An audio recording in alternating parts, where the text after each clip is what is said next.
Assalamualaikum warahmatullahi wabarakatuh. Saya Naila Nur Aziza akan menjelaskan materi pertemuan ke-9 dari mata kuliah Manajemen Kualitas Layanan yang judulnya Strategi Komunikasi Pemasaran Terintegrasi IMC dalam Kualitas Layanan.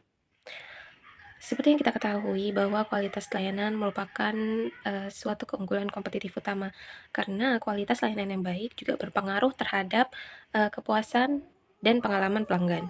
Apabila terjadi yang namanya pelayanan yang buruk, maka harus didukung dengan mengkomunikasikannya dengan jelas agar dapat dipahami oleh pelanggan, sehingga agar tidak berpengaruh terhadap suatu perusahaan. Maka dari itu, IMC di sini digunakan sebagai alat untuk menyampaikan pesan secara konsisten di berbagai media. Tujuannya yaitu untuk membentuk persepsi positif dan membentuk kembali kepercayaan pelanggan. Selanjutnya yaitu pengertian IMC. IMC sendiri merupakan strategi yang menggabungkan semua bentuk komunikasi pemasaran, yang dimana setiap saluran komunikasi tersebut harus menyampaikan pesan yang sama. Tujuannya di sini yaitu untuk menciptakan komunikasi yang efektif dan juga efisien. Fokus utama IMC sendiri yaitu untuk membangun hubungan jangka panjang dengan pelanggan. Selanjutnya yaitu karakteristik jasa, di mana yang pertama yaitu jasa adalah intangible, itu tidak berwujud, sehingga pelanggan sulit untuk menilai sebelum ia mendapatkan pelayanan itu secara langsung. Selanjutnya ada inseparability, yaitu tidak terpisahkan, di mana produksi dan konsumsi jasa bisa terjadi secara bersamaan, sehingga pengalaman pelanggan sangat penting. Yang ketiga yaitu variability, yaitu dapat berubah-ubah, di mana kualitas jasa dapat berubah tergantung siapa yang memberikan pelayanan itu. Yang terakhir yaitu perishability atau tidak tahan lama, karena jasa tidak dapat disimpan untuk digunakan di masa depan.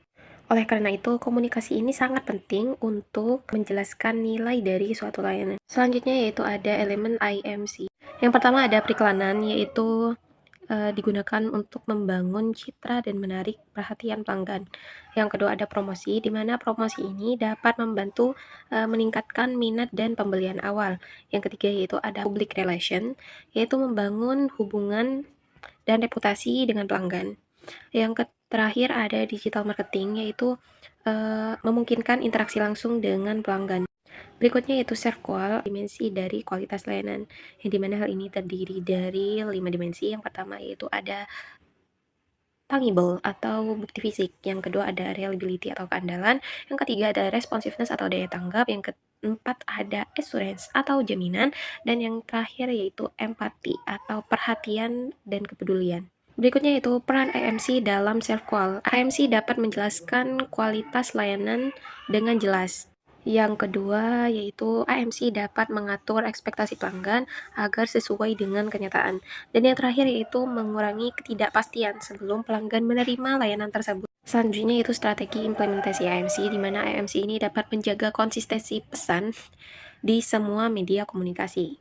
Yang kedua yaitu dapat memberikan edukasi kepada pelanggan tentang layanan yang disediakan. Yang terakhir yaitu melibatkan karyawan agar dapat memahami dan menyampaikan nilai dari suatu brand dengan baik dan juga benar.